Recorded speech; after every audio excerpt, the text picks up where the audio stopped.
Hi guys, it's Grace. The perfect sugar cookie is soft, a little bit chewy, tender, and just the perfect lightness. It's so light and tender that you could eat, I don't know, close to a dozen cookies. I'm gonna be showing you my favorite, just old-fashioned sugar cookie recipe. It's no frills, no sprinkles, no cutting them out in fun shapes. These are just the standard amazing old-fashioned sugar cookie that you know and love. And it all starts with this spread. I have my dry ingredients here. I have some flour, baking powder, baking soda, and salt.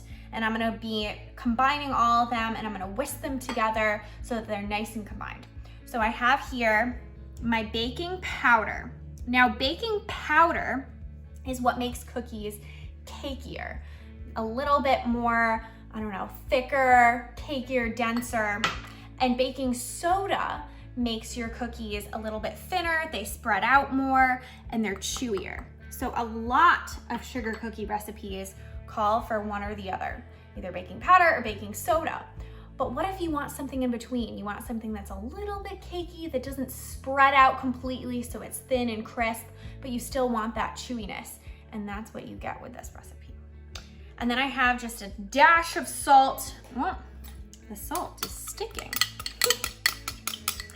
And as I said, I'm just gonna take a whisk. You can also use a sift, which is basically like a formal whisk for bakers. And I'm just going to whisk all of the dry ingredients together here, just until they're combined.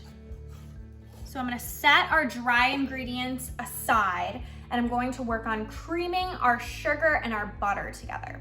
So obviously sugar cookies have sugar in them. By the way, does anybody have trouble saying the word sugar cookie? I feel like I can't say it. It's so hard. Sugar cookie. It's like too much in your mouth. I don't know what to say. So I'm going to place my sugar right into my standing mixer. You really do need a mixer for this. So if you don't, it's really, really difficult with that one, unfortunately. You can use a hand mixer though. I have vanilla here. I like using quite a bit of vanilla extract and definitely use the real stuff. Vanilla extract makes sugar cookies, there's the word again, just have that nice vanilla taste. You need it. You can also use like an almond extract too. And then I have here salted butter. You can also use unsalted butter, but make sure to add a little bit more salt into your dry ingredients if you're not using salted butter. I'm gonna add my second stick in here and then I'm gonna cream my butter and sugar and vanilla together. I'm gonna attach the whisk attachment to my mixer and we're gonna cream this, meaning that you want the butter and the sugar to get nice and fluffy. So I'm gonna lock my mixer. I'm gonna start low. And once it looks like things are going, I'm gonna slowly increase the speed to about medium. And I'm gonna let this go for about 2 to 3 minutes or so until the butter and sugar just look like they're one thing and it's nice and whipped. Okay, so we're going to stop our mixer and we're gonna scrape down the sides. We're about a minute of the way through creaming our butter and sugar here. You just wanna get all the sides scraped down so there's no butter that isn't mixed in with the sugar. And make sure you're using softened butter. It's so, so important because otherwise you're gonna end up with chunks of butter and chunks of sugar and it's very difficult to mix together. So definitely use softened.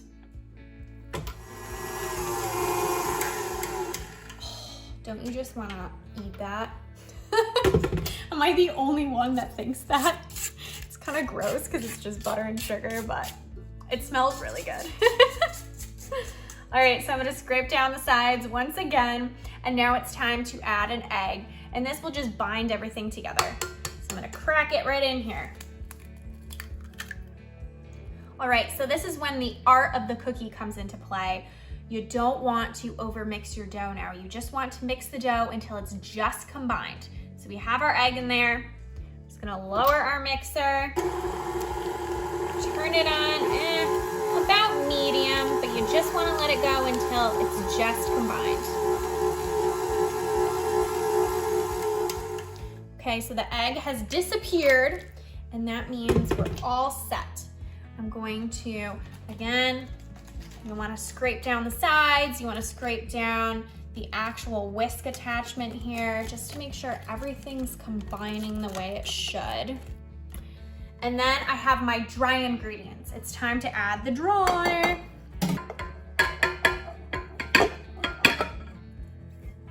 Okay, so we're gonna do the same thing. We're going to lower our mixer back in, and we're going to mix all of the ingredients together until they're just combined.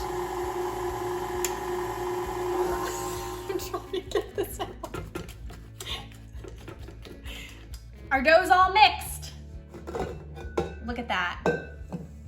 If it wasn't for that egg, I would have my face fully planted in the bowl. Just eating cookie dough like there's no tomorrow. So I have a tablespoon measure here. I'm going to take about a tablespoon of dough and then another tablespoon of dough. And I'm gonna combine the two to make one cookie. So just like this, I'm gonna roll the cookie like that. And then I'm going to roll it in sugar, just like a classic old-fashioned sugar cookie. And then I'm gonna place them on a greased baking sheet just like that. And you wanna make sure that they're about 1 inch or so apart from each other when you're doing this. This recipe makes about 20 cookies. Now keep in mind, you can refrigerate the dough if you would like. I know a lot of people claim that refrigerating makes a huge difference. I actually experimented. I did refrigerating the dough and not refrigerating the dough, and I actually liked the non-refrigerated a touch better. They're a bit softer as opposed to chewier. But if you prefer chewier, do that. So our cookie dough balls are all rolled out. I put them on our greased baking sheet. I had some cookies that I know Eric and I wouldn't eat alone in like 2 days. So I'm gonna freeze these cookie dough balls in a Ziploc bag. They freeze so well. You just take them out of the freezer right before you wanna cook them up and then just bake them. That's it. So we're gonna put these cookies in the oven at 350 degrees for about 8 to 10 minutes, just until they're set and slightly golden on the edges, just so slightly. See you then. So our cookies have been cooling. I can't tell you how much willpower it's taken to not just dive right into these cookies. Now that they're cooled, I recommend that you let them cool for about 5 minutes. I can't wait to try them. I have my eye on this one. It's nice and thick and fabulous, just the way I like it. Look at this. Oh, talk about yummy. It's the perfect consistency. It's a little bit cakey, a little chewy, soft. Oh man, buttery. The vanilla just brings everything together. Talk about a cookie. Make these now. Check it out on tastefullygrace.com. You won't regret it.